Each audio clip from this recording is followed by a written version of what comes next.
આદિપુર પોલીસે ઘરફોડ ચોરીના 6 ગુનાનો ભેદ ઉકેલ્યો. આદિપુર પોલીસ સ્ટેશન વિસ્તારમાં નોંધાયેલા ઘરફોડ ચોરીના ગુનાઓની તપાસ દરમિયાન પોલીસે કુલ 6 ગુનાનો ભેદ ઉકેલી 2 મહિલા આરોપી સલીના પિતા ધન બહાદુર શાહી અને રવિના વાઇફ ઓફ બિરેન્દ્ર ઉર્ફે વિવેક શાહીની ધરપકડ કરી છે. જ્યારે અન્ય 3 આરોપીઓ ભીમ બહાદુર સન ઓફ નર બહાદુર શાહી, વિરેન્દ્ર બહાદુર ઉર્ફે વિવેક સન ઓફ નર બહાદુર શાહી અને ભીમબીર ઉર્ફે પ્રિન્સ સન ઓફ બીરા શાહીને ઝડપી પાડવા પોલીસે તપાસ હાથ ધરી છે. પોલીસ તપાસમાં આરોપીઓ વિવિધ શહેરોમાં પ્રવાસ કરી પોષ વિસ્તારોમાં રહેવા માટે મકાન ભાડે રાખતા તથા ઘરકામ કે અન્ય કામના બહાને લોકોનો વિશ્વાસ કેળવતા હતા. ત્યારબાદ ઘરની માહિતી મેળવી તક મળતા સોના ચાંદીના દાગીના, મોબાઈલ ફોન તથા રોકડની ચોરી કરતા હોવાનું સામે આવ્યું છે. પકડાયેલ બંને મહિલા આરોપીઓ નેપાળની રહેવાસી હોવાનું પોલીસ તપાસમાં બહાર આવ્યું છે. તેમની પાસેથી સોનાની diamond ring, mobile phone, Nepali ચલણી નોટો તથા ભારતીય ચલણી રોકડ સહિતનો કુલ ₹1,85,790નો મુદ્દામાલ કબજે કરવામાં આવ્યો છે. આદિપુર પોલીસે આ આરોપીઓ સામે કાયદેસરની કાર્યવાહી હાથ ધરી છે તેમજ તેમની સાથે સંકળાયેલા અન્ય આરોપીઓને ઝડપી પાડવા વધુ તપાસ ચાલુ છે.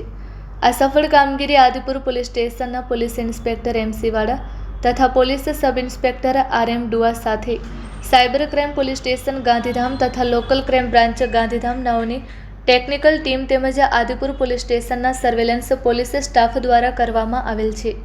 Report by Bharti Makhijani, Gandhidham.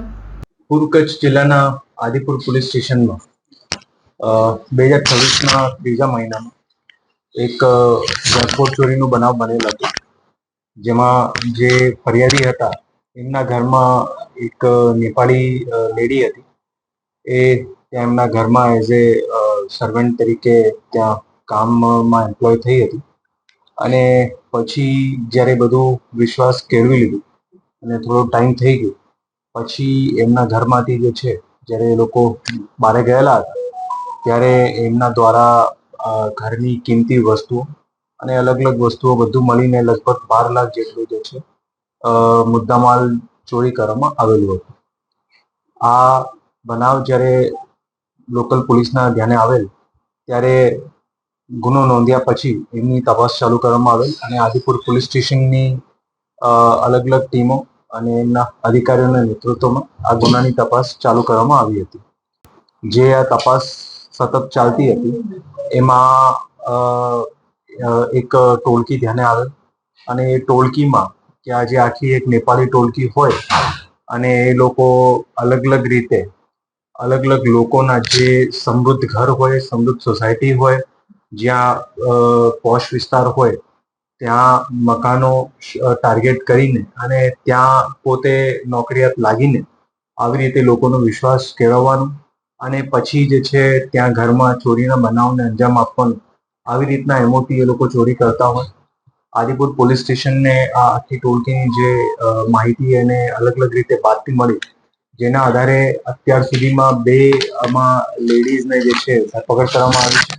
જેમનું નામ છે સલીના શાહી અને રવિના શાહી. એ બંને નેપાળની છે અને એની સાથે બીજા 3 લોકો પણ વોન્ટેડ છે જે લોકો આ બનાવમાં સંડોવાયેલા છે. આ જે ટોળકી છે આ એક આંતરરાજ્ય અલગ અલગ સ્ટેટમાં આમના દ્વારા આખી ટોળકી દ્વારા જે છે બનાવોને અંજામ આપેલા હોય ચોરીના, આવી રીતે લોકોના ઘરોમાં નોકરિયાત લાગીને. જેમાં મહારાષ્ટ્ર પુણેના પણ છે, બેંગ્લોરના પણ બનાવો ધ્યાને આવેલા છે અને અલગ અલગ જે છે હજી પણ એમની તપાસ ચાલી રહી છે કારણ કે આરોપી રિમાન્ડ ઉપર છે અને એવી શક્યતા છે કે હજી પણ બીજા સ્ટેટની પણ જે છે એવા બનાવો હોય એ પણ ધ્યાને આવવાની શક્યતા છે. ટોટલ અત્યાર સુધીમાં અલગ રાજ્યોના મળાવીને જેમાં કર્ણાટક હોય, મહારાષ્ટ્ર હોય અને ગુજરાત 7 બનાવો ધ્યાને આવેલ છે અને આગળની તપાસ એમાં ચાલુ છે.